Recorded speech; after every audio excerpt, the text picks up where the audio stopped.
opinions and whatnot. Hi, everyone. We just freshly watched the movie Hell Goes to Frogtown. And wow, that was completely out of the. I wasn't expecting that to be as good as what it was. Fair. I'm gonna ask you first. You've seen this movie before, correct? Many times. In the theater. No, sadly, no. I didn't get to see it in the theater. I don't even remember this movie being advertised. I don't remember this movie having a lead up. I don't remember Mean Gene Okerlund talking about it because he had Roddy Piper in it. Oh, no. He got into a lot of trouble with the WWF for doing this movie. It's one of the main things that made him almost quit. Both he and Jesse Ventura got it, their first movies. Vince wanted a piece of them, and nobody wanted to work with Vince, and so he tried to ban them from doing their movies. And both of them went, "Fuck you, we're leaving." And Vince was like, "Whoa, whoa, whoa, whoa, whoa, whoa!" You know? Wow, I don't remember that. Josh, you've seen this movie a few times too, correct? Yes, it was USA Up All Night and various cable showings of bad movies, cheesy schlock. All that good I wouldn't put this in the bad movie category. Schlock, yes, but Oh, This absolute is schlock. like cheese on toast. yes. Okay. Hang on. Before you guys start dissecting it, Donald Jackson's other famous movie series is the Rollerblade series, okay? And if you've watched them, this is a light year ahead of what he did in those movies, okay? Like, let's just be honest. Those movies are absolute TNA, schlock, nonsensical violence, okay? The effects guy on this was, what's his name? Oh, shit, I forget his name. He really good. Like, he's a really good effects guy. He's a master of using forced perspective and stuff like that, and plates, and then making things look. So I've seen a few other movies the guy's done the effects on. Stephen Wang, something like that. And he's amazing. He's absolutely amazing. You know. So the talent on this film is really good. Ultimately, they had a better budget, and they weren't going for the TNA like they do in their other films. So this is an artifact of this time, to be honest. All right, I'm done pontificating. Steve Wang was Steve Wang, that's it. He was makeups artist. Janet, first time seeing, correct? Yes. And I loved it. Yeah, I'm not gonna even. I was surprised. It was very schlocky, but comical, sci-fi-ish. It had everything. It had romance, had action, drama. It made me laugh a lot. It was very 80s. Yeah. Everything that you don't see today in today's movies. And I was really surprised how good the acting was. The special effects were pretty good. And the story was even decent. I mean, and the music, I mean, I couldn't pick out any specific thing to take out and say how shitty it was. Even the editing, considering how low the budget was. It was very good. Well, Stephen Wang did the effects for the two Guyver live action movies as well. Mm-hmm. So if you've seen the Guyver live action movies, the guy's got talent. And when he has a budget, he can really do interesting things. But I heard that they started out with a $3 million budget and it got slashed down to $1 million. On this? Oh, I believe it. Actually, the thing that boosted it back up to 1 million was New World was going to make this part of their direct-to-video line, and when they had Sandal Bergman, when she got involved, that was when they're like, "Well, fuck, we need to have other SAG individuals involved with this. That's going to force our hand. We have to actually give this movie money so they can pay people." Well, you know who owns New World, right? Or who owned New World at the time? I don't know who owned New World at the time. Really? Yeah, New World at one point owned Marvel Comics, dude. So at one point in time, Corman owned Marvel Comics. Oh my god. Yeah, I was never lost a penny. surprised. pleasantly surprised on how much I enjoyed the movie. I could not stop watching. It was really, really, really good.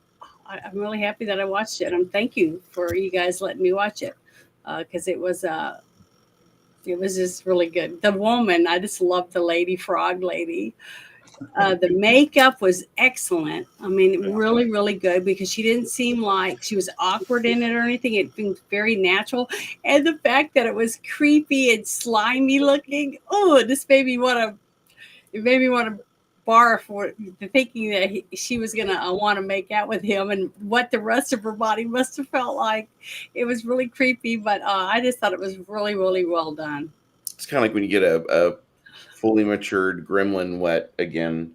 That's what I was thinking. I think it was a little grosser than those little things popping off of a gremlin. This is a fantastic film. I'm just looking at the credits list here of what Steve Wang has done before. He was involved as a creature effects unit guy for Predator. He was on Baker's crew for Harry and the Hendersons. Yep. Deep Star 6, which is one of my favorite really bad movies. He was involved with The Dream Child, Nightmare on Elm Street. That's probably one of the worst ones, but probably one of the best ones for the practical effects. He was involved with Gremlins 2, The New Batch, a classic, which we need to discuss at some point. And only, like you said, the Guyver 2 movies, Guyver. Well, can I ask the question real quick? Go ahead. Voice of the two leading frogs, the badass ones, the one he fought in the bar, and the bad guy that had the 3 snakes. Ew, Bull and Toady. Were their voices, or were they also in the Dark Crystal? Because when that one spoke, it sounded like one of the older Skeksis. To me, did it to you too? The voice of Bull was a guy named Nicholas Worth, and the voice of Toady was not finding it. Hang on a second. And then there's the character of Squid Lips. Every time he spoke, I was like, "Oh, it sounds like a Skeksis to me." Commander Toady was Brian Frank. So let's see. Nicholas Worth, a lot of video games, Darkman. Paulie. Gotta go back in time. Back into the 80s. Not seeing it, no, but hang on, let me get back.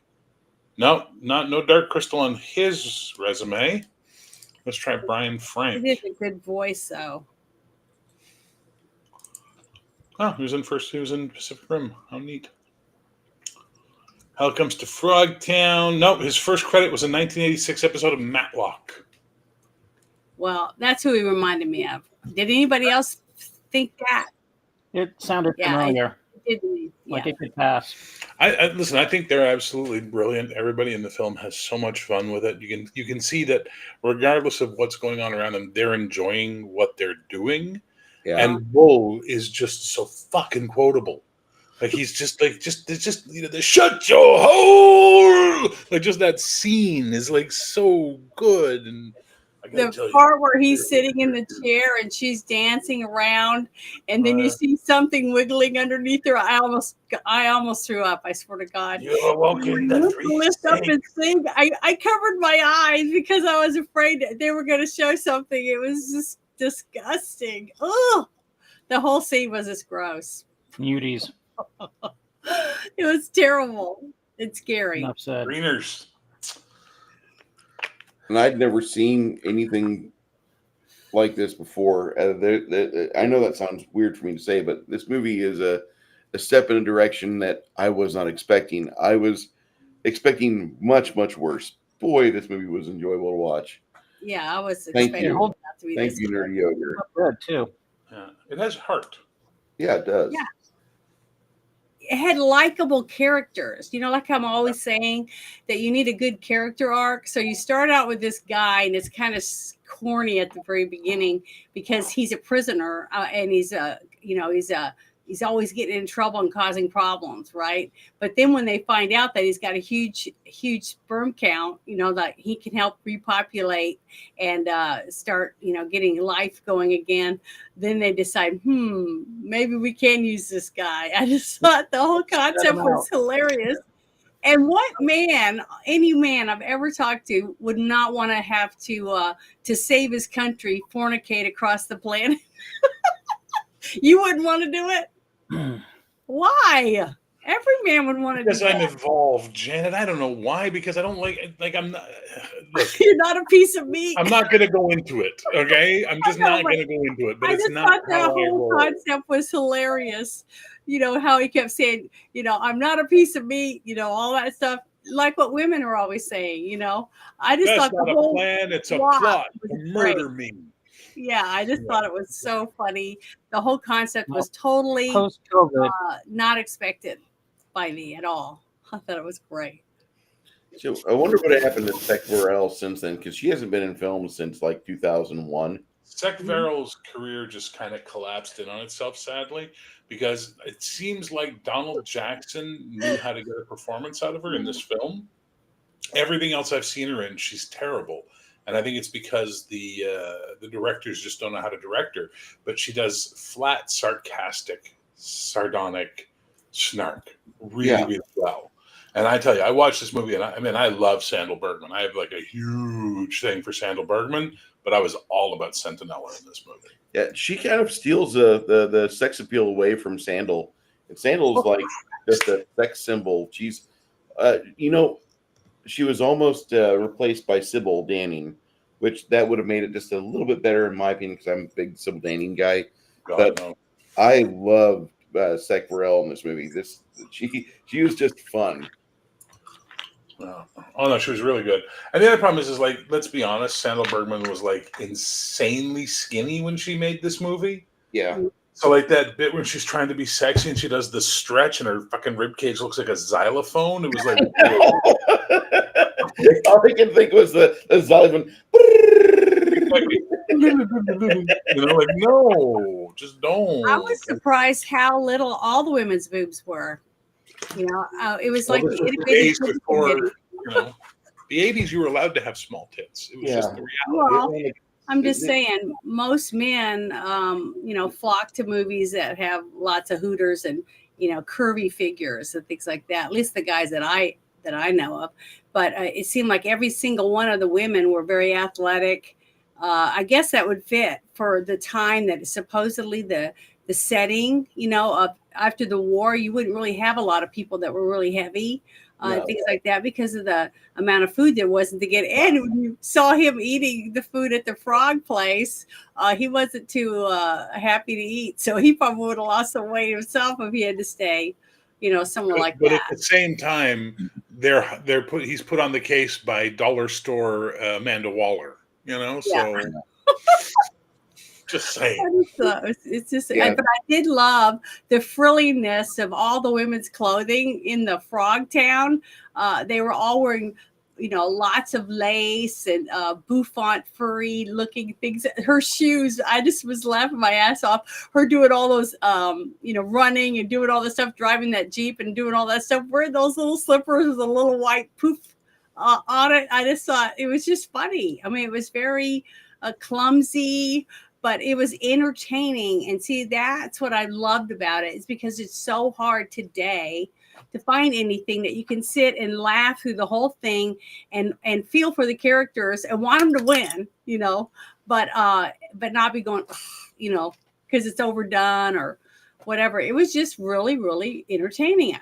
I dreaded almost watching it because I was thinking, oh my God, what is Bruce got me watching again, that kind of thing. But it ended up being really, really good. I'm really, really excited. I'm sorry, I'm repeating myself, but but that's okay. That's what you want from a movie. You want to be excited. Everything. It has everything you want, entertainment wise, I think. Yeah, it's a great film. I love it. It was really good. This year could be a module for like Twilight 2000 or 2380, Gamma World, or After the Bomb, or whatever. Take your pick, man. out of all the Mad Max spoofs and ripoffs, this is like one of the better ones out of the hundreds that I've were seen made. a lot of bad Italian movies, okay, and like 90% of them were all Mad Max ripoffs. That's that. I've lived in that world of the bad Conan ripoffs from Italy and the bad Mad Max ripoffs from Italy, and I love them all. They're amazing. This one here was like done with talent and panache. And King Eric, this movie we're talking about is called Hell Comes to Frogtown. It's in the title. It's in the title there, King Eric. Just read, man. Come Yeah, on. you'll if you just do a search on it, you can find it on Tubi. It's an amazing little film. And when I say little, like it's like made for $1 million. What I really like is that Piper's next film is They Live. And the amount of weight he loses between the two films is amazing. Like you can tell he's coming straight out of the ring into this movie. And then by the time he gets to They Live, he's been out of the ring for a while because he's no longer bulked up, super bulked, right? It's in his face. You see how wide his face is in this movie. It's like to think about what kind of life he had to live. No wonder he died young, you know. Like he had to what they did to their bodies to be in the wrestling in those days was insane, you know. Mm-hmm. Well, do you remember? Do you remember the supplement called Cybergenics? They used to be big in the late 80s, early 90s. I did that for a while. Oh, the weight gain supplement. Yeah, and I went from like 120 pounds to like 145 pounds at the time, and my gains were great, but like if I got off of it, like that weight, I pissed it out. There was no longevity in the muscles that you built up. You had to stay on it, and you had to keep the caloric intake coming. You had to keep going on your positive and negative failure workout routines, and you had to go like 3 hours in the gym 4 days a week or more just to have those results. And if you didn't, well, you lost it. Have you seen the Steel Dawn Patrick Swayze that they're talking about? I have seen Steel Dawn. I've never seen it. Is it worth watching? I haven't seen it once or twice. Yeah, I would say watch it. Hey Bear, show the chat some love, baby. Who the fuck let the 70s in? Show the chat some love, baby. All right, here's some love for the chat right there. Here comes your love. All right, you got you. Oh, I forgot about it. Yeah, Cyborg with JCVD. That was one of my favorite post-apocalyptic movies of all time. I like Nemesis, the first Albert Pune Nemesis movie. I love that one. Though Albert Pune did both that and Cyborg. Yes, and many others. Yes, he was a master at the post-apocalyptic film. I don't know why. What is that movie he did? Well, anyway, let's talk about Hell Comes Frogtown. Fuck, sorry about that. We can talk about whatever the hell we want. It's our video. Was it World War III, biological warfare? The population of Earth is at an all-time low. Women have formed the provisional government, and they're rounding up every virile, fertile man they can to stud out and try to save humanity. Well, that made sense to me in the plot, because men, they just want to go out and kick ass and bring home the food, that kind of stuff, and be rowdy and rebuild and things like that. Women, they want to nurture in nature, right? So when they realize that a lot of them can't have babies anymore, and they find out through science that there's some women that are fertile, we just have to find some fertile men, that they would take charge in trying to find that, because that's why women are in harems. Women are able to become the one who sits back and just takes care of the home. And a lot of women, that's all they want to do. They want to be a mother and a housekeeper, basically, and have the man bring back everything that she needs to take care of her family for nesting or whatever. So that whole concept to me made a lot of sense, at least with me, because, I like being a girl. And, I can go out and do things in the yard and hunt and do all that stuff too, but I'd rather have someone to do it with than do it by myself. I have to, fill all that gap by myself. So in a way, that whole concept behind the script didn't seem so far-fetched to me, because I think if we ever did have the ending of the world, women would do that. They would want to start gardens. They would want to take care of children and try to make sure that that we did start over, that we did have nurturing and stuff, so that we'd have more people to take over when we're old and we can't do it anymore. So yeah, guaranteed, Janet. Like, I agree with you, but there'd be a hell of a lot more women who are like, "Ah, the world sucks, but this guy will give me food and keep me warm. Fuck it, go Overlord!" Like, you know what I mean? yeah, I do believe that. This movie is really a good peek into what life would be like in a post-apocalyptic society, I think, because it does a better job of showing that narrative and that mind frame that a lot of people would be in than, say, movies like Space Hunter: The Adventures in Forbidden Don't you Zone. speak badly about Space Hunter and the Forbidden Zone, sir.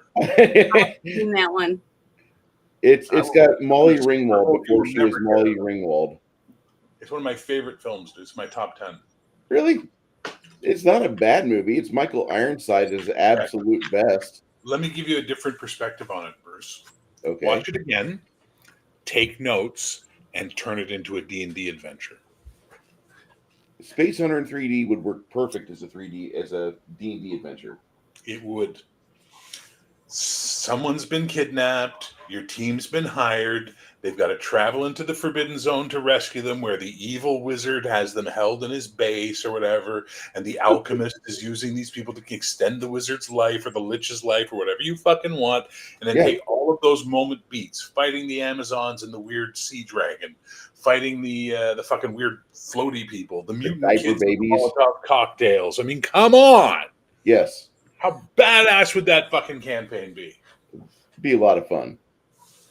I'm not slamming on Space Hunter, okay? I'm just saying that Space Hunter is not as good as Hell Comes to Frogtown. Hell Comes to Frogtown, I feel, is a superior film. Oh, I haven't seen the other one. Yeah. I like them both. They both do a really good job of showcasing what we would cobble together and try to start with that society thing.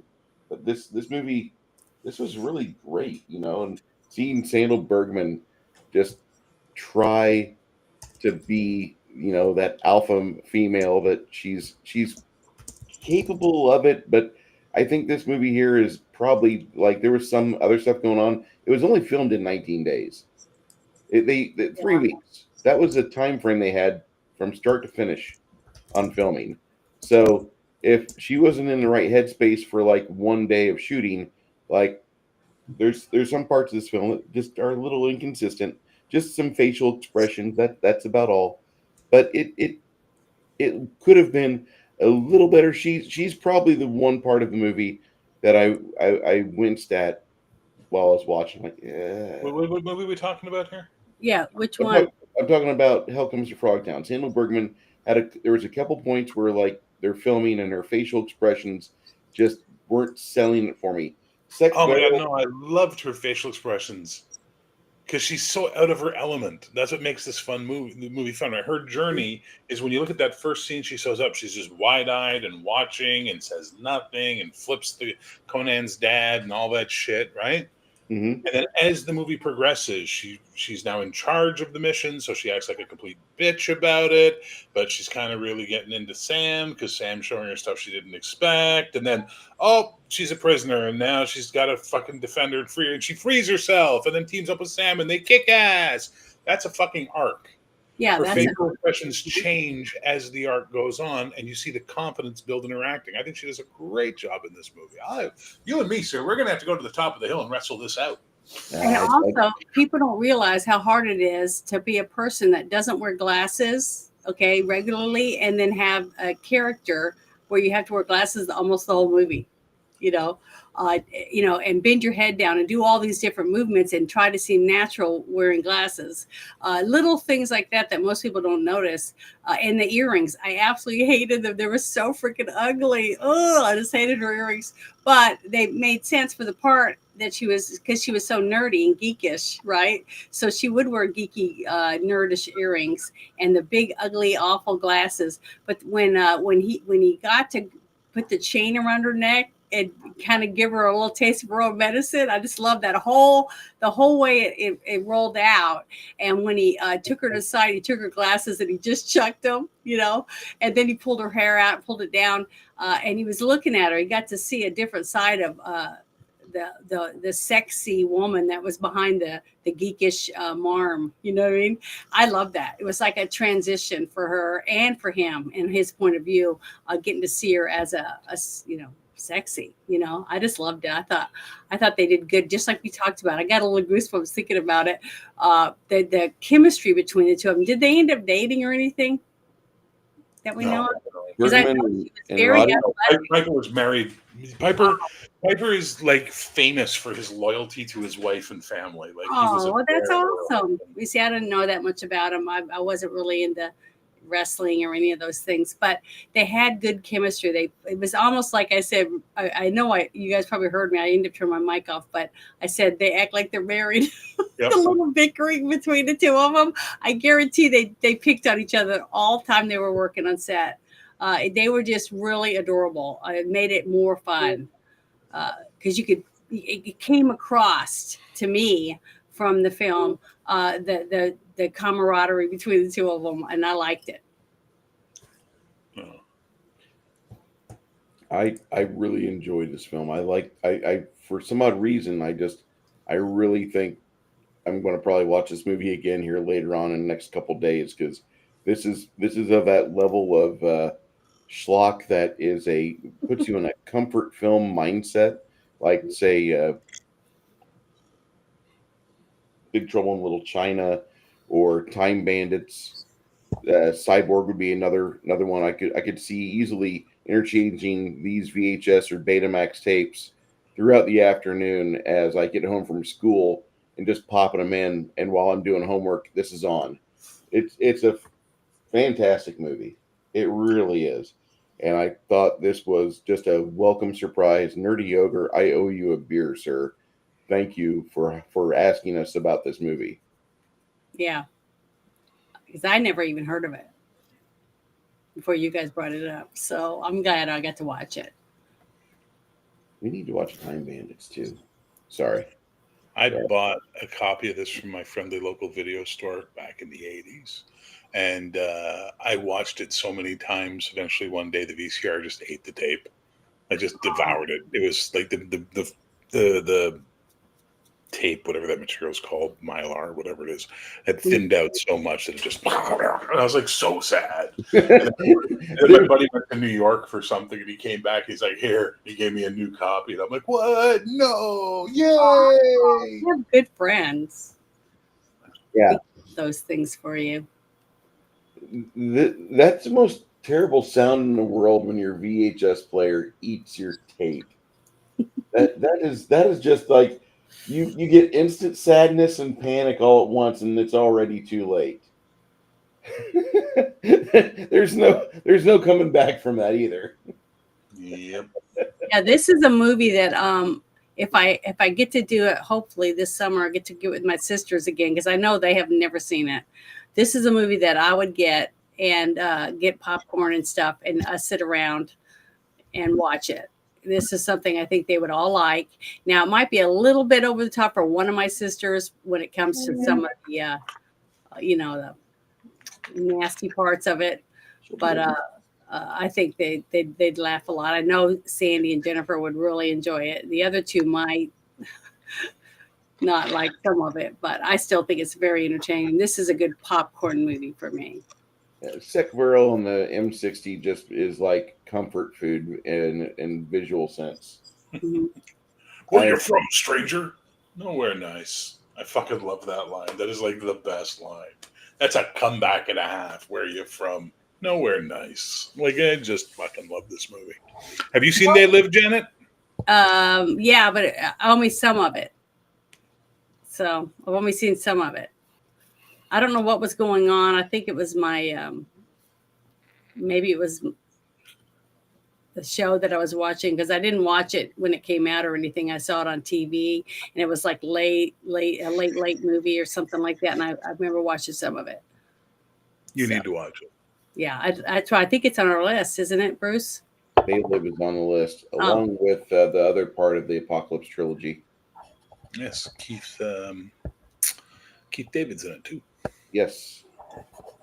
Which that really surprised me because I didn't think that John Carpenter would use him twice for such an iconic role in 2 movies, but he did a very good job. Yeah, but look at Prince of Darkness. He used most of the cast from Big Trouble in Little China. Yeah. You know, But he Carpenter's likes a very loyal director. he likes people like with that, I don't know, that laid back kind of personality like Kurt Russell and Roddy have. They have this kind of laid back way of looking at things, and apparently they take good direction when they're told to do something. They kind of like pick up on what they're wanting from them, and they're able to work with them. A lot of directors like that. They like someone that they can tell one time, this is what my vision, and they just have a connection with an actor, and you'll see them want to work with them again multiple times. So there's a a director relationship. There's one director that I want to watch his films with you guys, but I don't think it'll come out well because it's Kurt Wimmer.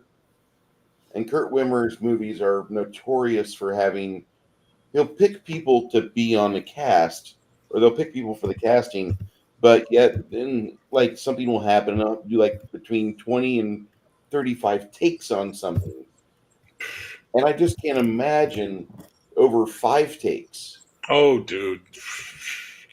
Let me tell you, there were days on set where you're doing like take 53 and you're like, Jesus Christ. And you just got to keep going. You got to turn it on, turn it on, turn it on. That's just the way it is. Bane, to answer your comment, I don't know what you're talking about. I mean, really? Buckaroo Banzai? I don't know what you're talking about. It's not like it's my favorite movie of all time. I don't know what you're talking about, Bane. Yeah, we did that last week or 2 weeks ago. Great movie. Yeah, it was fun. I'd never seen it either, so I was happily impressed with that one.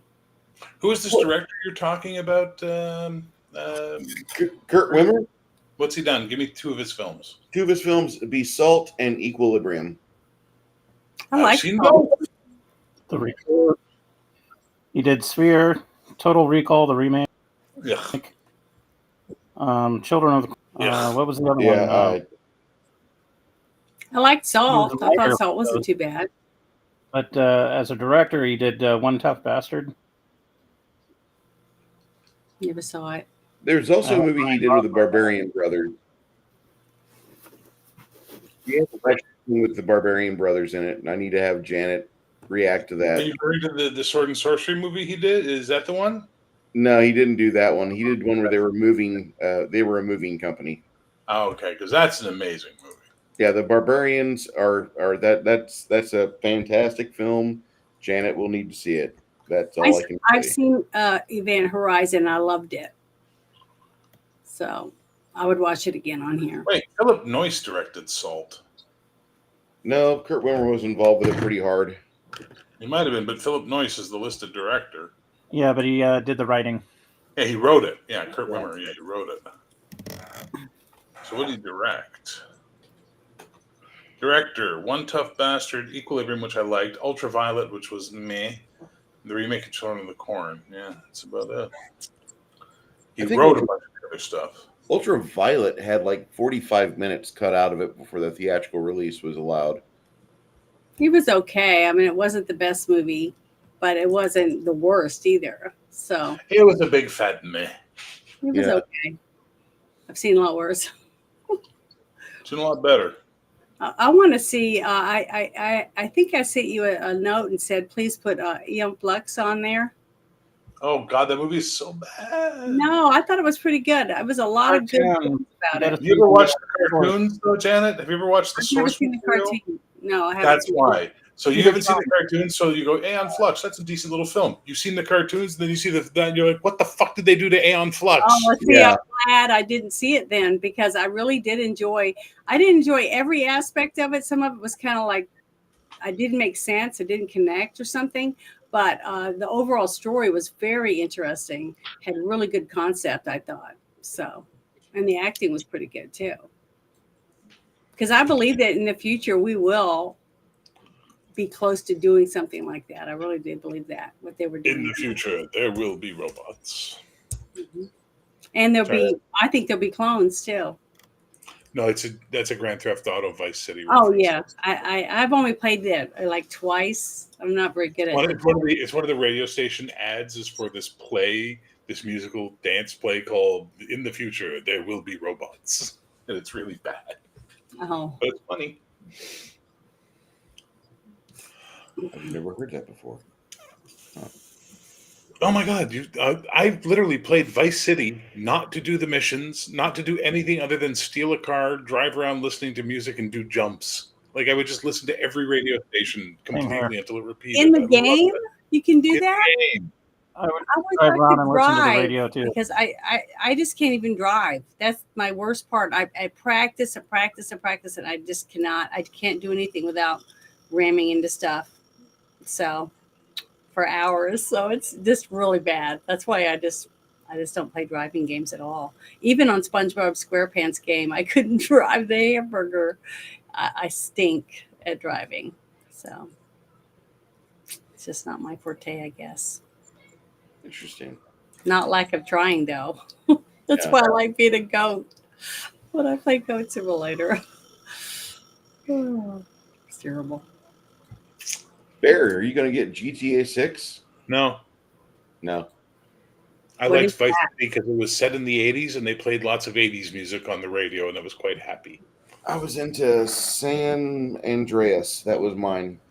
Way too much rap. Yeah, too much rap, but I liked that one, and I liked Part 3. I never played Vice City. I need to play Vice City. It's kind of funny because you had mentioned a few weeks ago about Manhunter with Yes, 1986 movie. yes, Michael Mann's Manhunter. Yeah. Yeah, I noticed that Michael Mann did that, and I was wanting either to watch Band of the Hand or Manhunter, and I think we're going to watch Manhunter next week. I would suggest Band of the Hand. Really? Dude, Band of the Hand I haven't is seen either one. I love that movie. That was on the same beta tape as Critters. Whenever those were on syndication, so Critters is a great movie. they came out the same week on syndication, so I recorded them both, and Yeah. that was like the most worn out Betamax I had for about 3 years till the VCR just ate it. Well, then, since you've seen Band of the Hand, then definitely do Manhunter. I'll let the panel decide because I'm open for either. Never seen Manhunter, but I could watch Band of the Hand again. You know, next Sunday is Easter, right? Both are great. Say again? Next Sunday is Easter. Yeah. Janet, are you doing anything for Easter, or are you staying home? I don't know yet. I haven't had a chance to talk to my daughter about what she wants to do. Okay, I guess next week is going to be a paint and chill. So, Yeah. But what I wanted to bring up was the fact that I found a piece of trivia. Did you guys recognize the rocks that those two had their battle on? Yes, the Vasquez Rock, baby. wasn't that in Star Trek? Yeah. It's the Dorn. Well, I was like, when I read that, I was like, oh, I'm going to start. I can't wait to see that scene. And I was like, yeah, you could definitely tell. So isn't that great that they can reuse stuff like that, and people that are into sci-fi or whatever would recognize it when they see it in the background or whatever. I think that's really Do you want to know why you see Vasquez rocks so often in movies and television? yeah, sure. Why? So LA, when they were creating the boundary for what is considered local versus travel, the boundary is literally just after Vasquez rocks when you go in that direction. And they extended it there because they needed a deserty type place to shoot Westerns that they could pay people local rates for as opposed to paying them travel time. Yeah. So it's like an hour or two outside LA or something, but that's where the line is drawn. So that's why you see Vasquez rocks all the time, because it's the only place that fits that sort of deserty look, arid sort of, Southwestern feel that is within the boundary of local for SAG. So like it's amazing, like little shit like that. That's what I love about the film industry. When you And find these little trivia nuggets that explain why things happen, and it's always because of money. that was one job that if I could ever get the job, I would love to have it. If I was ever able to do something like that, would be a location person for finding A sets. location scout. Oh, that would be a fun. You take one of your friends or whatever and just drive around looking for little quaint cities or towns or a place in the woods next to a lake, specific places, take photos and then make sure that you send them in.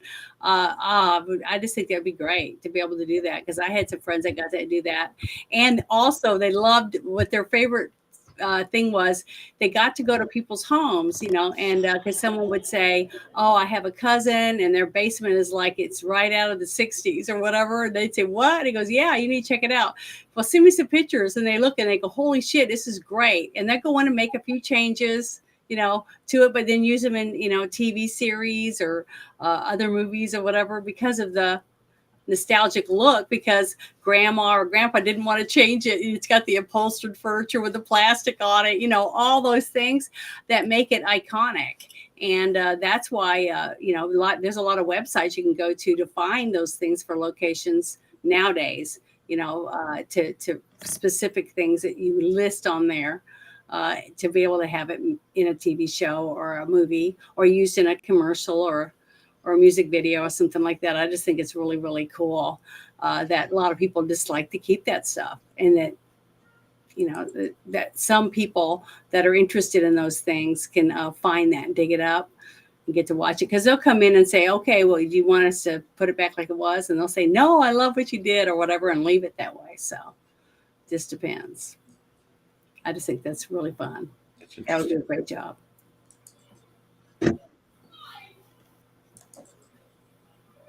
I'm still kind of shocked that I haven't seen this movie before, and it's because it's such a fun film to watch. I'm just gonna decide myself. I'm not giving it anything less than 75 this week. I can guarantee that. Fucking great. You're very muffly. You sound like you're underwater. Why am I underwater? Hold on. Now you sound better. No, I'm just saying that, like, I'm very surprised about this film. I'm very, very much just kind of in shock. Like, I'd never seen this before. This movie's right up my alley. This movie has like a better. It's got that same vibe as Space Hunter. It has almost the same plot as the Duke Nukem 3D video game. I mean, for crying out loud, how did I not know about this? And there's the fucking little panel van or the little panel truck they're driving around in the whole time. The little pink truck, like somebody that was doing the property master work, like that thing there looks so freaking iconic. Granted, Well, they wanted an old school PT Cruiser, but they couldn't afford one. But they could afford a 47 Chevy panel truck, which they could then trick out to look like a PT Cruiser. That's what I was going to say. It looked like a PT Cruiser to me, but I love the fact that it was pink. You know what I kept thinking when I saw it? Because I didn't. They were going to sell you makeup? No, I was thinking that the TV show 6 Feet Under. I absolutely love that series, that TV show, and the daughter drove like a pink hearse. That's what she drove to school, and that's what it reminded me of every time I saw it driving down the road. Even though it wasn't, but it resembled the front end of it. I just thought it was really cool. But I would drive that. What was that show? I think it's from the 70s, maybe. About the submarine that got painted pink. I remember people talking about it. I remember, but I would drive that. I would, if someone gave me that car, the picture car, to let me have it, I would drive it around town, and I'd be proud to drive it. I think that a Tony really Curtis cool. movie. Well, there was a movie, and then they made a TV. Yeah, Operation Petticoat from 77 to 79. So it's a 50s movie, 1959, but there was a TV show from 77 to 79 on ABC. Interesting. I wonder if that was a reference to that. Oh, it might have been because it had all the women in the back. Exactly. You are. My mom loved that show, Petticoat Junction. No, not Petticoat Junction. Operation Petticoat. Oh, Petticoat Junction was a whole other yeah, thing. yeah. My mom loved that show. She used to watch reruns with my grandma. But I haven't seen the other one then. Yeah, it's about a submarine that picks up a bunch of nurses and gets painted pink. So that's the gag. Pink is gay. That's the gag. 1959, 1977 in humor. Pink is gay. Thank you, Janet. I like pink. Thank you, Janet. Well, I added this underneath this army thing because there was an army girl that I liked, and I thought she was really cool. And then the other girls were all wearing lingerie and stuff, so I thought, well, I'll just mix my military flight suit with some lingerie, and then my dog tag. I approve this message. Fun fact: the irradiated beer that Sam Hell was drinking is plausible. Our government did nuke soft drinks and beer to see if it was a viable source of hydration after a supposed nuclear attack. And they found that yes, you can survive off of it in a worst case scenario, depending on how close it was to the initial blast. And it did affect the taste, but the farther it was from the blast, the better it tasted. Weird. Bruce, Our stop ripping off your government's weird shit with our money. Again, there, Bear. I said, stop ripping off your lizard cover.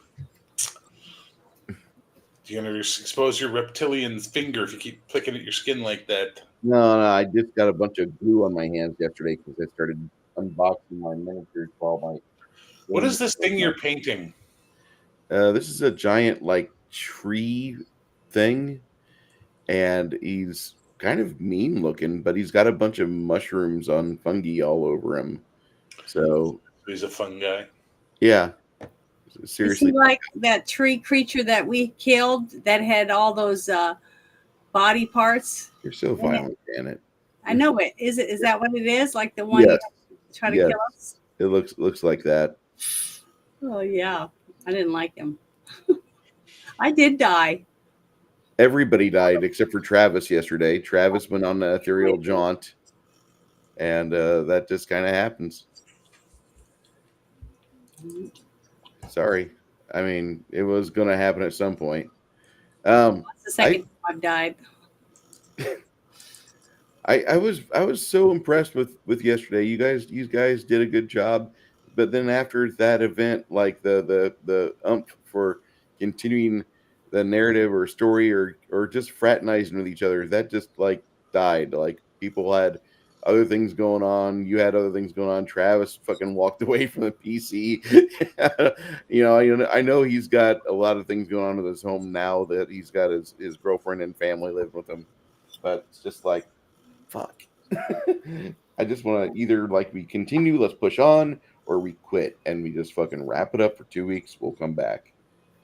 Eventually, we just wrapped it up.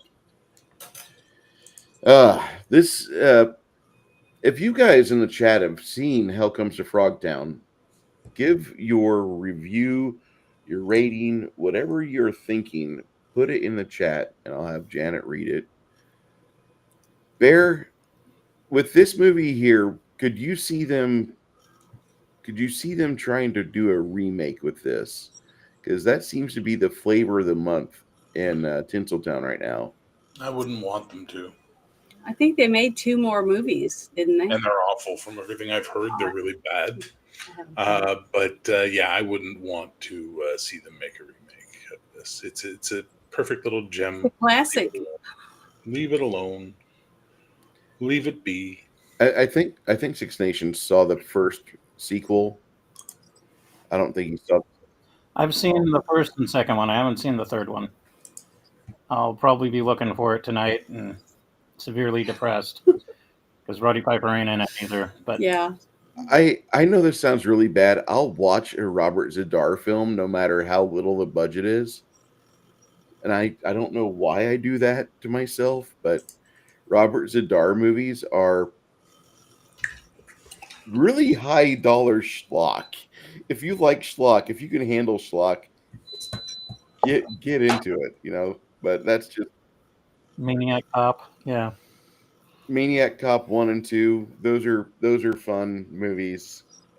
Bear's gonna like just beat the hell out of me one of these days because I said that, but I could see us discussing Maniac Cop 1 and 2 at some point, or Wolf Cop. It's the three movies that I think of Roddy Piper is obviously Hell Comes to Frogtown, They Live, and then The Immortals with Sonny I haven't Chiba. seen that one.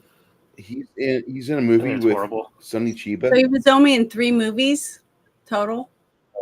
Like No, 20. he's been in a couple. He's in Oh. like 20 movies, but like 17. But those are the three that Well, stick out in my the mind other because ones that was weren't good the either. stuff that So was he playing made on cable. bunches of bad movies.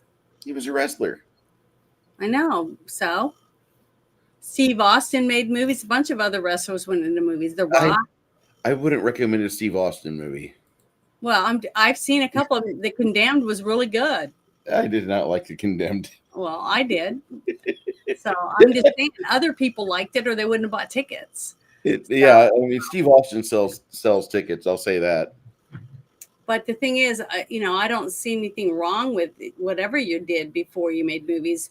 If you make movies and you enjoy it, I mean, this movie was way better than that one, the Badass one that you got me to watch. So and it had, what was a boxlinger in it. So it doesn't matter what they did before. I mean, if they're good at what they're doing and they can make money or make a living doing it, then, just like what we were talking about, what's his name? Nicolas Cage is making movies, even though that they have nothing, they're crap, but he'll make them just for the money, Hello, Misty. Oh my God, it's a rare Misty sighting.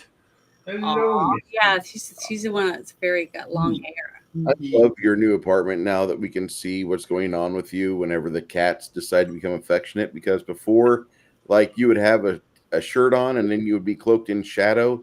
You'd be like one of those basketball players Floating that has to heads. be unlocked on NBA 2007 or something. You. Anyway, Piper did other films. He just did a lot of direct-to-video stuff, low-budget stuff. He shot one here in Montreal called Marked Man. Sadly, I was in Vancouver when it filmed, so I didn't. Well, I mean, does he have any other good movies? That's what I was asking. No, no. Yeah. So basically, They Live is the best one he ever did. They Live his hands and how you gonna do better? What I remembered of it, I thought was really, really good. So I'm going to enjoy watching it. What do you want? Well, They Live is also a John Carpenter, like, just you. There's not another movie in John Carpenter's lineup that actually, in my opinion, is anything like They Live. That is a amazing film. Well, it's part of the Apocalypse trilogy, right? No, actually, No, that one's It not. is. Yeah. It The is. Thing, Prince of Darkness, They Live. That's the Apocalypse. Oh no, it's right. No, it's not. No, because it's Mouth of Madness. That's right. It's not. Madness. Yeah. Which is a shame because it is. It should be because it's the same trilogy. It was his homage to Reaganomics, Yes. wasn't Well, it? that's why the fight scene takes so long between Piper and David Keith, because Carpenter felt during the 80s you had to beat someone's head against the wall for 10 minutes to get them to see your point of view. So he put it on film. Great movie. Somebody put it says Hell Comes to Frogtown review, a 5 Rowdy Roddy Pipers out of bikini armor and shotguns. Yeah, that's what's his name? What is that? The Z Idiot or whatever, that guy who does the film reviews, where it's like, I give this movie 7 shotguns out of 33 Jimmy Lee Curtis's. Oh no, I haven't seen him, but that's awesome. Yeah. It's like it's something High Boy is his name, and it says all his reviews are, Hell Comes to Frogtown reviewed by a complete idiot. It's just his reviews are really fun.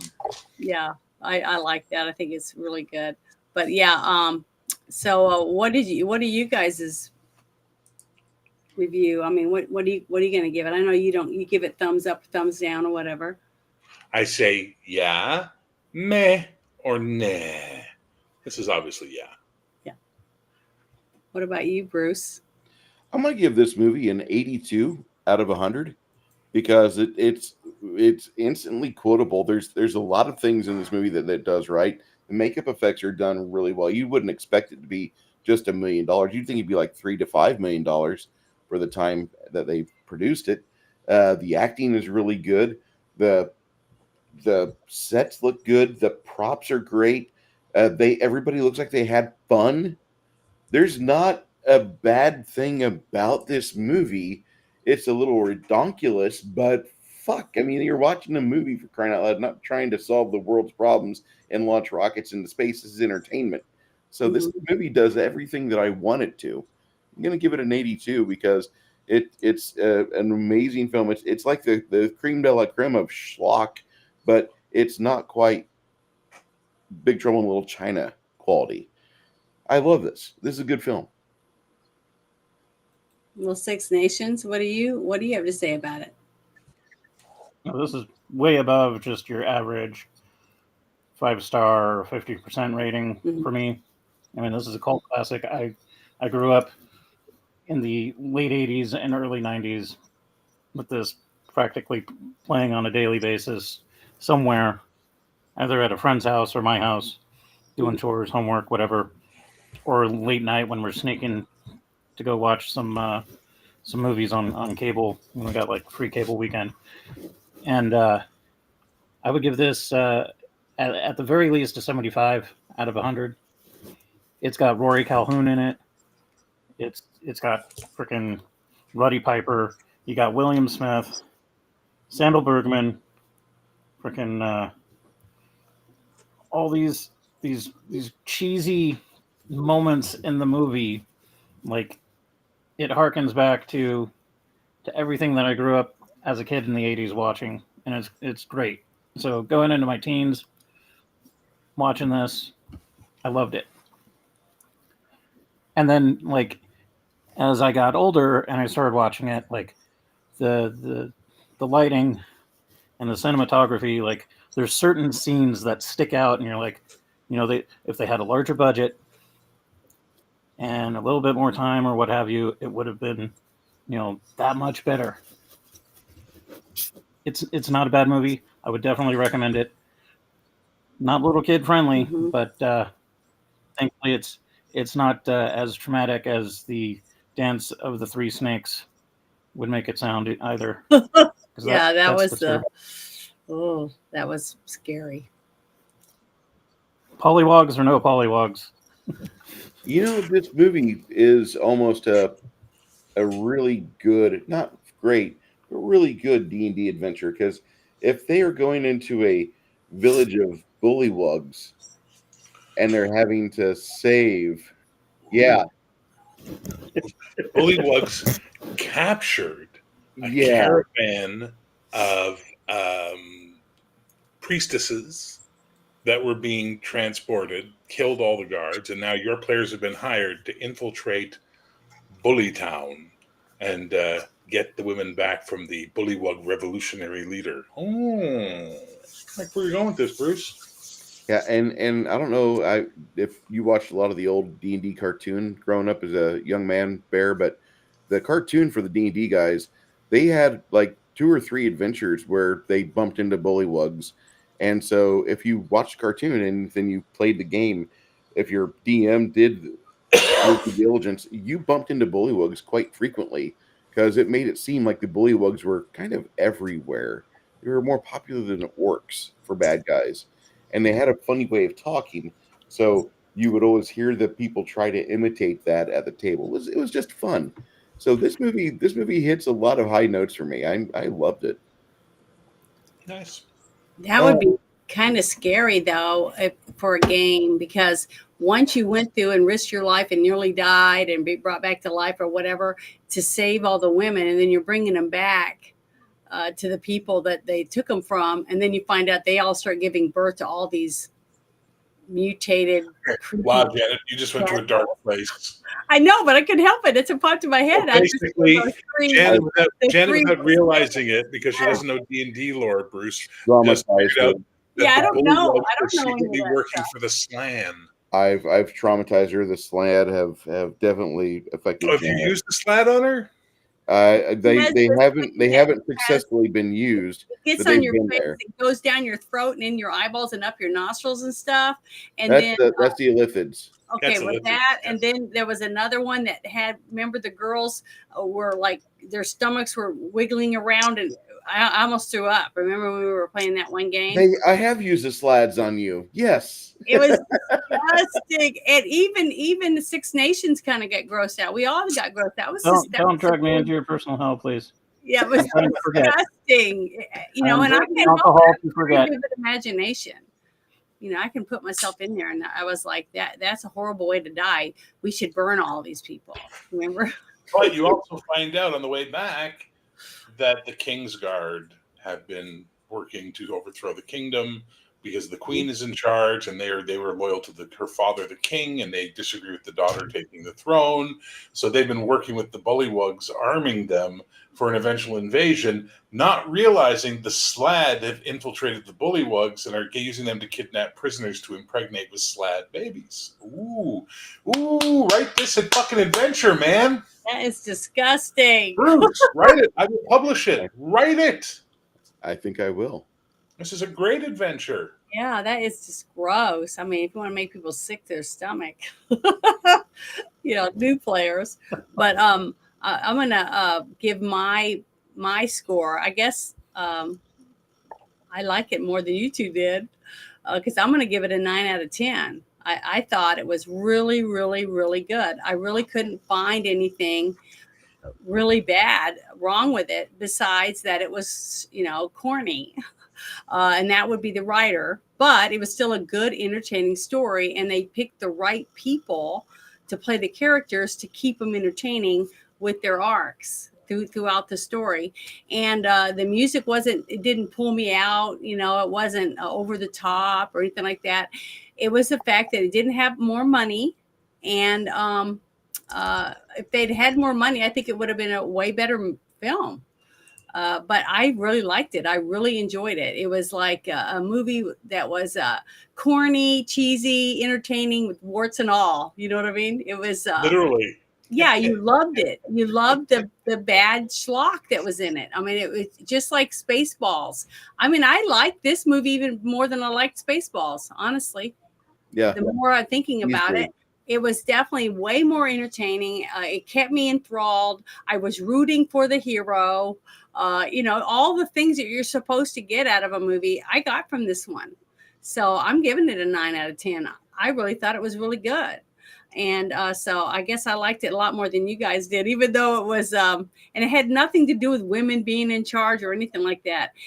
To me, the concept of getting a man that's very virile to impregnate as many women as possible because you're on the verge of extinction, to me, it made perfect sense in a corny way that they presented it. But I don't know. I love sci-fi. I love horror. I love action. I love kung fu. I love a lot of different genres, but this kind of like meshed a bunch of different things all together and made it fun. So I don't know how else to explain it besides that. But if you are looking for something that's more like Dangerous Liaisons or something like that, this is not a movie for you. But if you're into a movie that's funny, that's got a little bit of romance, a lot of sexual innuendos, got macho men in it, and things like that, then this movie's up your alley, and I think you'll enjoy it. It was I really liked it. I was impressed. I'll just put it that way. Yeah, I recommend it. I really can't disagree. This movie is a lot of fun to just watch, to look at. Sandal Bergman just being that little mousy character at the start of the movie, and then towards the end of the film, she is a very confident lady. She does go through an arc. I will admit that, Bear. Aha! I win. But the thing, I mean, there's certain parts of the movie where just you could tell there was some other stuff going on, or maybe they didn't prep right before they started rolling with cameras.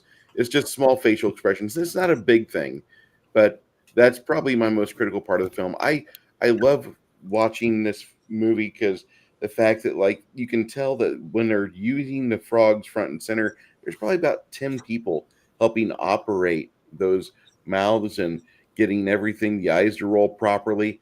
That takes a lot of good talent and coordination to choreograph that and get it to look right is a pain in the ass. And this is one of the few movies that does full body puppetry. I think I really enjoyed it. Yeah, Did we they mention spent that, the composer- $12,000 on the makeup for the frog people. That was it. Did I we, think did they we were mention phenomenal. who the composer was? Yeah, I told you who it was. It was Ben Shapiro's father. Yeah. David Shapiro. Yeah, David Shapiro. So I was really shocked. But see And the that's kind of- difference.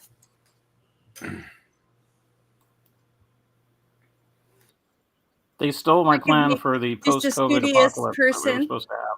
But then you Okay, Jared. it just be sexy. You see, that's what she did. She basically was Let's see if it able works for me. to- Hang on. No, it doesn't. No, you're supposed to do this. Nerd. What's your synopsis? But I love it. I thought it was great. And the fact that she was mousy at the beginning and stuff, wearing her hair up and everything. I thought she did really good. I thought her character arc was exactly what she was supposed to do. And I was I love impressed. her I said delivery on the she was a line, good actress. She did I really love her good. delivery on the line, "You're out of uniform, Corporal." Like, it's such a good delivery. It's like so you can just feel the seething jealousy she has for Sentinella at that moment. It's brilliant. Yeah. But she had good composure. And their chemistry was really good too. Yeah. The subtle details with the lingerie. It was post-apocalyptic lingerie that she was wearing, and then she busted out the psychological seductive programming lingerie, and then did her little dance. Her inner camo lingerie I absolutely with hate white that. lace frillage. Like, what the hell? Oh, I was ugly. I wouldn't want to wear that. But I want to ask you guys a serious question. Did you guys like her seductive dance thing that she was doing? Not No. for the frog. The other one where she was just rubbing herself and doing her yoga stretches and stuff. No. Not really. Yeah, No. I think Jamie Lee Curtis did a movie good job didn't in her do it movie. for me. So this is the dancer. primary difference between a professional trained dancer and a stripper. Sandal Bergman is a professionally trained dancer. Mhm. They don't do seductive well because they're too busy doing their Fosse shit. You know what I mean? Whereas, like, It's so some funny, sugar though. kicked in, and But it was I don't perfect know. for the part because she was so mechanical. It was like Yeah. because she had no idea what she was doing. She was trying to be. She was trained into seducing men, but that's what the military would do. It'd make you look like a, not. She was voguing before the it was beginning of popular. the dance with the three snakes was so great. It started out with the typical white person dance. Yeah, It was it was awesome. great. And then when she had the lacy outfit on, she did a lot better. But I hated those shoes. I just said, "Oh my God, whoever picked those shoes out should be fired." Well, you don't get to kink shame the toad. That's the problem, Janet. He was I into know. those shoes. I know he was. Ugh, he was disgusting. He was worse than Jabba the Hutt. He was more repulsive to me than Jabba the Hutt was. There's Even when integrity. Jabba the Hutt was licking his lips and stuff. Ooh, that was gross too. That grossed me out.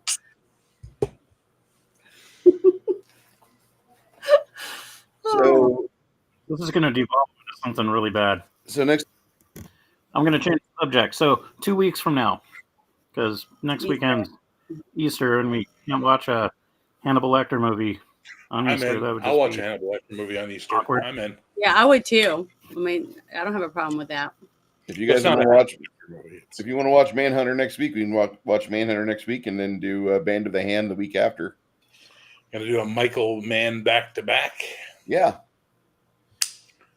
I don't think any That would be human can epic. handle that. Man of the Hand? Is that what you said? Band of the Hand. Hand of the Hand. Hand. Okay. I believe it's Janet Leigh's first real big movie. I've Janet never Leigh? seen it. Janet Leigh, isn't Ooh. she in that? Janet Leigh? Who's the young girl that's in that movie? Band of the Hand? Yeah, Lauren Hawley. Lauren Hawley. That's one of her first big Oh films. yeah, she's the one that ended up. Didn't she actually date Jim Carrey or something after they did. that movie She did. together? I forgot John Cameron Mitchell's in it. Oh my God, Lawrence Fishburne. Yep, Larry Fishburne. That's in his Larry Fishburne days, if I remember right. That and King of New York. That was a good one too. Excellent Walken film. Before Walken went into like absurdity, that was one of his better movies, I thought. What do you mean? There was a point where Walken was kind of like a serious actor, and then one day he does this rap video where he's just dancing around, and he never got a super serious role ever again. It was like Mouse Hunt, things like that. He's a really good actor, don't get me wrong, but his acting, his choices in movies, he didn't do serious again. There's the pre-video days where he did like King of New York, Suicide Kings. Love that movie. And then after that, video came out where they just saw his lighter side. Every movie he did had a lighter side to it. Well, yes and no. I mean, King of New York's a whole other beast of a movie, but Suicide Kings was the 90s, man. He was already like back to being Christopher Walken. I mean, he did Pulp Fiction before or after Suicide Kings? Well, honestly, though, Before. Bruce, an actor, unless he was like totally gonzo, nutso, or whatever, and people just weren't giving him jobs, most actors take whatever movies they feel that they're best at performing in, as far as I can tell. So if he was not doing what you thought he should do as an actor, then he was probably just not in movies that you thought were very good. No, I'm not quote unquote saying that. I'm saying that there's two different eras of Walken films. Like I guess the video and the performance he did in Pulp Fiction are kind of like that pivot point, because before that he was trying to do like serious acting roles like Brainstorm and Suicide Kings, and then Suicide Kings was after Pulp Fiction, but he's still in that was like a transitory phase. And then after he did this video, I can't remember the name of the video. I know the chat will know this, but you mean the dance video where he does dance video? Fatboy Slim. Yes, Mm-hmm. he was in that Fatboy Slim video, and after that, it like seemed like all the things he did were he was going along the lines of fan service, which is not bad, but he didn't do his quote unquote serious movie roles. I heard you say so many bad things about Jason Statham, and then since you saw it, and I told you I saw The Beekeeper and I thought it was really good, and then you see it and now you think he's a good actor. So no, I don't think he's a good actor. I think he's the same actor we've been seeing all the time. but you liked him in The Beekeeper. The Beekeeper is actually tethered. That movie wouldn't work with anybody else. That movie is perfectly suited for Jason Statham. Just like there are certain modern roles for The Rock or Dwayne Johnson that nobody else would really be able to do right, because it's not somebody that could just portray themselves. Jason Statham is like The Rock. He plays the same character in 90% of his movies, but Because he picks what he knows he's good at. See, that to me is a good actor. He's not a method actor. He's an action type actor. So to me, I've loved almost every movie I've seen him in as him. Have you seen Snatch? Seen what? Have you seen Snatch? I think so. I'd have to go see the trailer to make sure. What about Lock, Stock, Two Smoking Barrels? I don't know. I'd have to go see it. So you haven't seen the two movies that put Jason Statham on the map, is what we're saying. Yeah. Maybe. I don't know. Because there's Statham is only considered an actor because he's paid money to be in movies and play characters not named Jason Statham. But he plays one character in every movie, Jason Statham. Yeah, like Melanie Griffith. He's like Schwarzenegger in that regard. But what I'm saying is a lot of actors and actresses do that. It doesn't make them good actors. No, I didn't say he was a good actor. I said... Yes, you did, Janet. Roll back the video. The Beekeeper. I said he was good in The Beekeeper, but he's good at what he does for his characters that he plays. Just like Liam Neeson or any of them, they step.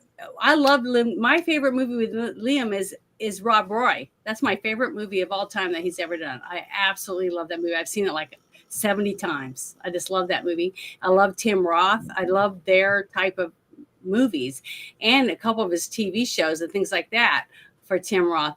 But he plays the same kind of characters too. You see what I mean? My favorite, who the hell did you know? Liam Neeson. My favorite Liam Neeson film is Kroll.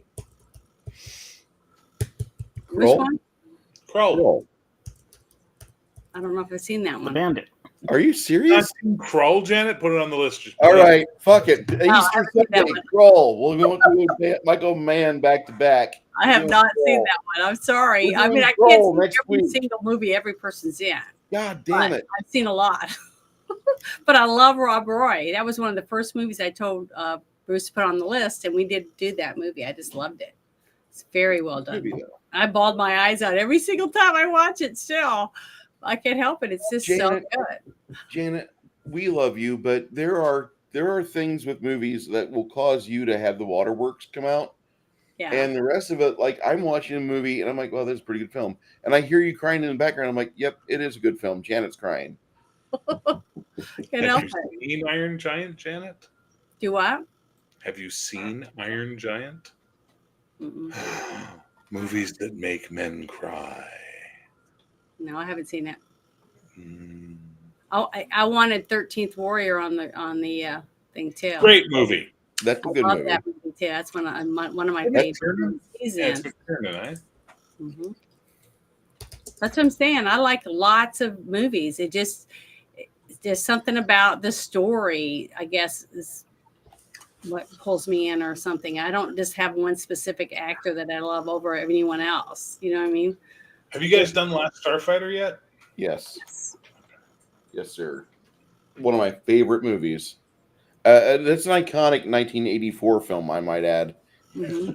It's 84, greatest year in history of cinema.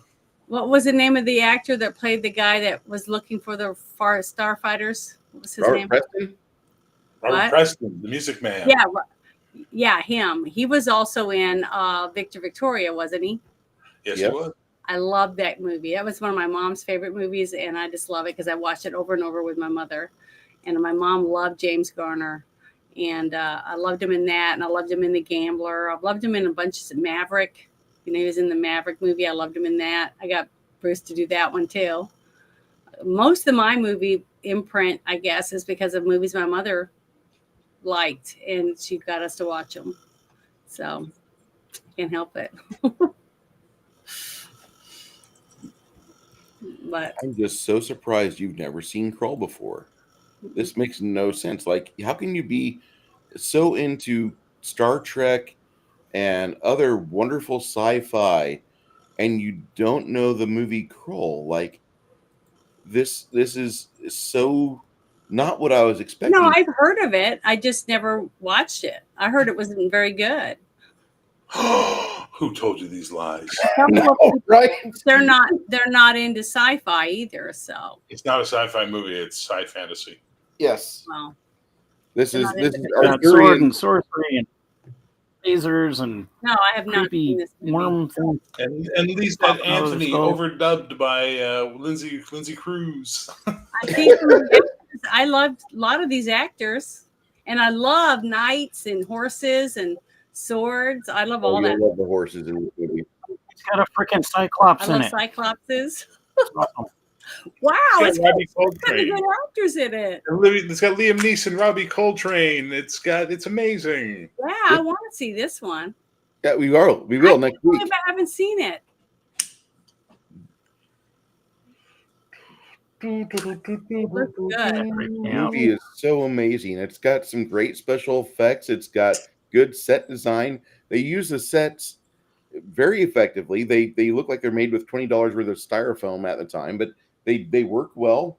I don't understand why people give this movie so much shit because it does everything a movie should. But yeah, we're watching this I'll be next week. honest with what my point of view is. Like I try to do with everything I do because I don't know how else not to do it. You know what I mean? It's hard for me to does not voice my opinion. Well, you're allowed. You're allowed to voice your opinion. What are you worried about?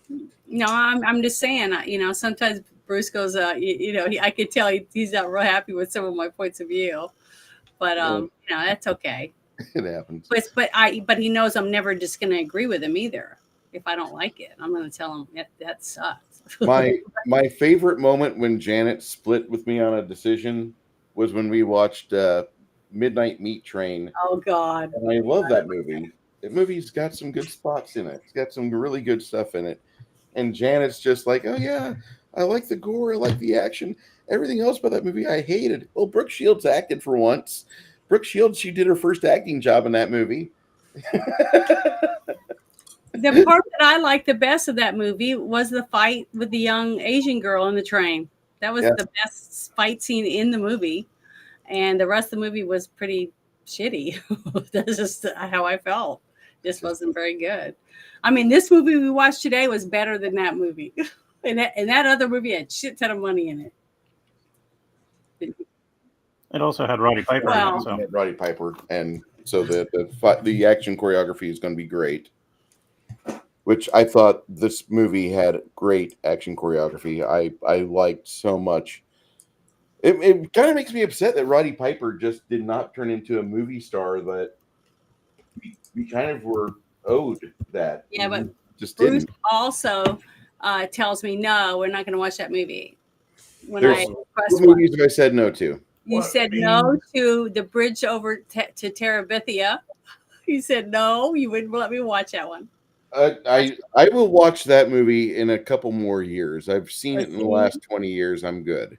Okay, see, and you did not want to do Bad Girls, and it's one of your most watched movies. And The Great Raid is one of the it is one of the most watched movies. Bad Girls, yes, but it is also the movie. Bad Girls is the movie that I cannot stand. It's got Drew Barrymore. I don't really go much further. And I want Charlie's Angels. I want it on the list, and you said you didn't want to put it on the list either. So Drew Barrymore. What?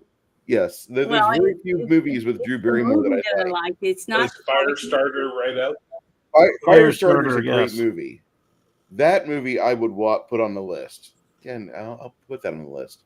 But I just can't stand Drew Barrymore. Like after she met Adam you Sandler, have to be able to separate that you hate someone. Like I hate Jane Fonda. I absolutely hate her. As my dad told me stories about things that she said about military people and stuff, and I have no like for her at all. But I loved a couple of the movies that she's been in because I can look past shit they said and see them as an actor and just in a movie. You know what I'm saying? It has nothing to do with real life.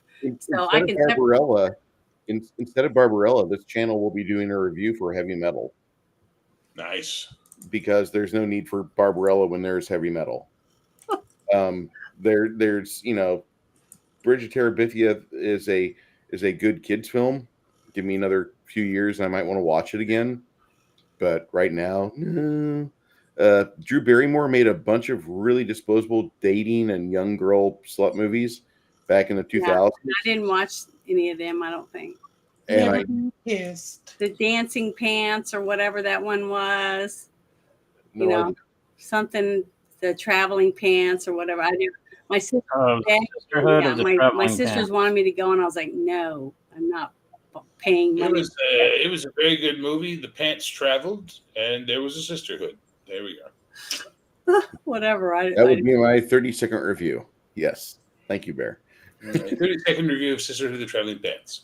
I'm a heterosexual man who is not comfortable watching preteen girls. I turned off the movie. Thank you.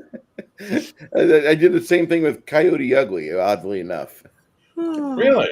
I liked Coyote Ugly. I had to be put in front of that movie like 4 times before I saw it from front to back because I would find something else to do. And it took me a while to get into it. And I can see it now. I can watch it now, but it took me like 4 times where people had to sit me down and like, oh, well, like I need to build this monster for my D&D game, or I need to paint this or that for my D&D game. And I never did get into Coyote Ugly. It took me 4 fucking separate times to finally watch it. And once I realized that, okay, I actually like the lead, the bar owner. the bar manager. I forget her name. She's in a few other movies I really like. She was in Payback. She was in a movie with the guy that plays Aragorn in Bridget Pennsylvania. Monahan. Yes, not Bridget Monahan, the blonde-haired girl in Payback. Piper Perabo or Bravo. whatever. No, Pepper's great, but Yeah. Piper's great, but she has an Italian last name, Maria Bello. Mary Bella. Yeah, Oh, once I realized Maria Bello was really doing a great job acting because I'd seen some interviews with her and she didn't really act the same way in the interview that she did in the movie. Okay, fine, I'll watch this film. History of Did you put the Violence. package on the list yet for me? The package and the drop are both on the list. Okay, good. I don't know if you've seen the drop yet, but the package is on No, the I list. haven't seen the drop, but the package I've seen. Actual movies, or is this code talk? No. These are both movies. The drop is a James Gandolfini movie with Tom Hardy. I haven't seen it. Huh. It was Have to released check like that out. Package 5 is years. really good. It's a Gene Hackman movie. It's one of my favorite movies by him. Oh wait, the package with Will Smith, what's his Will face Smith. from isn't it? No, I don't think Will Smith's in that one. You're talking about Enemy of the State. like Enemy of the State was with Will Smith. Oh, that's Enemy of the State. Okay, so the package is the '89 film, right? that was the Cold War one with Gene Hackman Gene and him. Hackman Right. and Tommy Lee Jones. Yeah, Tommy Lee Jones. That's Dennis it. Franz is in it. Joanna Tommy Lee Cassidy's in it. John It's Hurt's so in it. good. It's so good. It's such a Pam good. Greer's in it. I mean, you guys got to see Tiptoes. Have you seen Tiptoes? Nope. It's a very unusual film with some very big artists. Hold on. And it's not a way to sell me on a film. It's Okay. It's like the worst movie. If there was a movie that Simple Jack preached against, it was Tiptoes. Is that a Tropic Thunder reference? It is. Okay. Okay. So Tiptoes is a 2002 movie with Gary Oldman, Peter Dinklage, Kate Beckinsale, Matthew McConaughey, Pat Arquette, Debbie Lee Carrington, who was the blonde-haired midget in Total Recall, David Allen Greer. It's got the best fucking cast of a movie that sucks I've ever seen. And then, like, the rest of the movie is nothing but midgets. And they made Gary Oldman walk on his knees because he was a midget too. He's supposed to be Peter Dinklage's brother. Damn. I want to see this movie. Nothing in that description makes me want to see that movie. I never even heard of it. Morbid curiosity. Nope. It's so bad. Yeah, you two, okay, are the ones that got me to watch that movie with the president badass or whatever killing werewolves and stuff and having to watch a guy poop in a jar. Okay, that almost threw up. So, Abraham I Lincoln, can American watch that Badass. shit. You can watch No. Pure Bithia. FDR. FDR. She's that was starting to disgusting. use that on me now as a I can't help it. It was so gross. And I I'm had like, no idea that there was going to be poop in a jar. Yeah, when I watched that movie the first I was thinking time, this is going to be schlock, not like, oh my It god, was this is like lust in the dust, divine, ugh, it was gross. Ed Wood weirdness. No, Yeah, it was over Ed the Wood top weirdness. gross. Wow, can we copyright that? Can we trademark that? Ugh. So I've sacrificed. I've had many nights where I couldn't sleep because of something I had to watch because of you wanted to watch it. So you could suffer through a Drew Barrymore movie. Okay. So I think you could do it. You can laugh all you want, but I swear I have done it for you. I've been held hostage watching chick flicks. I had to sit there through Coyote Ugly and freaking Moulin Rouge. Oh, yeah, it's another and- one. Oh, You've done there it you now, go. Josh. Fuck. Hey, it's good. It's a good movie. It's got good music and everything in it. Which one? Good night, everybody. All that jazz. Robert's whatever his name is, Roy Snyder. Roy Schneider? movie. Roy Scheider. Scheider, yeah. Scheider. Scheider. I met him. The guy, He looked really? like a human Oh my Muppet. God, I'd love to have met him. He looked like a human Muppet, dude. He looked like a Muppet? I'm not kidding. He looked like he was made out of fucking felt. Really? What He was happened? so old and he was so tanned. Oh, because of his tan, yeah. Leathery skin. Well, that's People, like my Dennis mom said Franz. she met what's that? George Hamilton. My I mom worked met with him, George Hamilton. and she said he had skin like that, that he was a god. He was so good looking. She thought that Desi Arnaz was that attractive too. My mom thought Desi Arnaz I was worked so with good. George Hamilton on an A&E miniseries, P.T. Barnum, directed by Simon Windsor, the guy who did The Phantom and stuff like that. Oh, I And would love to. Davis and Marlboro Man and all that good stuff. And George Hamilton is the coolest human being I've ever been on set with. I bet. He taught us how to smoke cigars properly, which was really kind of a cool skill to learn. But he was the thing that struck me. His entire career, right? At this point, we're talking 90, 98, 99. I think that's when it was. It was around that period. Yeah. He's had this entire career. And before one of the takes, he's like, "Hey, can you run lines with me?" And I'm like, "What's up, man?" He's like, "Oh, I'm just, I got the scene. I'm really nervous." And I'm like, "You're fucking George Hamilton. What do you mean you're nervous?" And he's like, "No, seriously." And we're like, "All right." So we all ran lines, and he made us feel like the boys. He made like the whole group of us, because we had so many scenes together where most of us were just reacting to dialogue. We only had like one or two lines, Yeah. but Simon wanted us all there because as actors, we'd be able to react to the scenes properly, unlike extras who would be kind of lost, right? Not know what's going on. So it was a great payday. We got like 10, 15 days on that shoot. It was amazing. But we got to spend all that time with George. And he was just so fucking cool and chill and an easygoing guy. Like, it's the nicest human being I ever met. Told hilarious stories about the golden age of Hollywood. I won't share them, but some of them were just like, fuck, Yeah, that's the part that I love the most about all the movies, TV shows, music videos, anything that I worked on. Getting to sit around and just listen to some of them talk to each other about things that they've done in the past. Yeah, they're real people. A lot of people you walk by and their tongues are hanging out or their eyes are popping out and they're mesmerized and they don't hear a damn thing. They don't listen or anything. All they're doing is they're starstruck by them.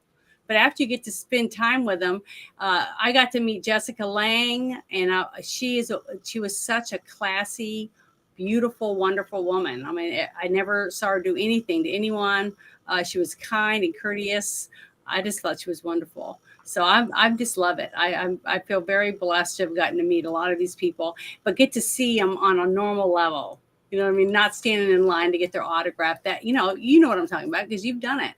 And get to see them on that perspective. And then when you see them again, I have more respect for them because I see them as another person like me. And I like that. I think I wish more people could visualize them that way. He's still alive. That's amazing. Who? George Hamilton. Really? Oh, wow. He's 85. That's great. He looked like he took very good care of himself. Really? He looked like he put himself through the sun. Well, just because the doctor says the sun is bad for you doesn't mean it is. I get in the sun and I lay out in the grass and everything. I ground a lot as much as I can.